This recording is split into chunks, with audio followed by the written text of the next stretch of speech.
बिहार विधानसभा चुनाव के नतीजे आ रहे हैं। रुझानों और नतीजों में एनडीए की बम्पर जीत हो रही है। राज्य की 243 विधानसभा सीटों में से एनडीए 190 से 199 सीटों पर आगे चल रही है, जबकि विपक्षी इंडिया गठबंधन का सुपड़ा साफ हो गया है। महागठबंधन की अभी तक 50 सीटों का आंकड़ा भी पार नहीं कर पाया है। 2025 की एनडीए की ये जीत एक बार फिर से साल 2010 के विधानसभा चुनाव नतीजों की याद दिलाता है। ये वो चुनाव था जिसमें बीजेपी और नीतीश कुमार की जेडीयू ने केवल कमाल ही नहीं किया, बल्कि विपक्ष को जबरदस्त झटका भी दिया था। 2010 का वो दौर था, बिहार की राजनीति में लालू यादव सक्रिय थे। तेजस्वी यादव उस समय शायद सियासत की कहरा सीख रहे थे। मौजूदा समय में लालू यादव उम्र और तमाम आरोपों और सजा की वजह से सियासत से दूरी बना चुकी हैं। उनकी सियासत अब अपने आवाज तक सीमित हो गई है। पार्टी के मुखिया जरूर हैं, लेकिन मौजूदा समय में टिकट बंटवारे से लेकर सियासी रणनीति का पूरा जिम्मा तेजस्वी यादव के हाथों में था। एक दो जनसभाओं को छोड़ दें तो लालू यादव प्रचार से दूर ही रहे। चुनाव की पूरी कमान तेजस्वी यादव के कंधों पर थी, लेकिन जो नतीजे सामने आए हैं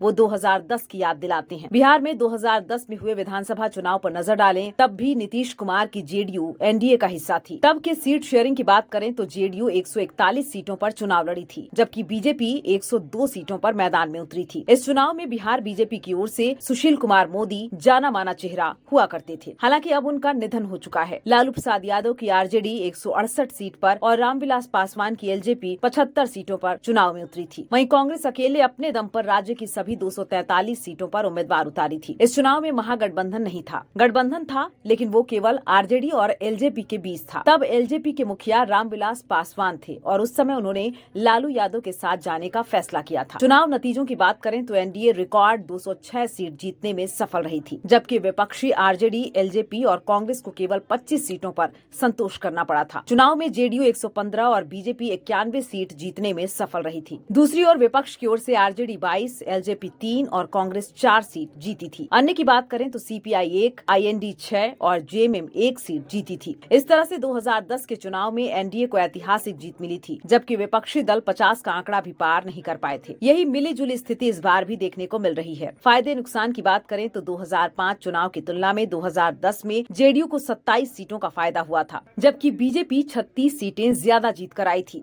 वहीं विपक्ष की बात करें तो तब उसे 32 सीटों का नुकसान उठाना पड़ा था। जेडीयू के वोट परसेंटेज में 2.12% का उछाल देखने को मिला था। इसी तरह से बीजेपी का वोट परसेंटेज भी 0.84% बढ़ा था। दूसरी ओर आरजेडी को 4.36% वोटों का नुकसान उठाना पड़ा था।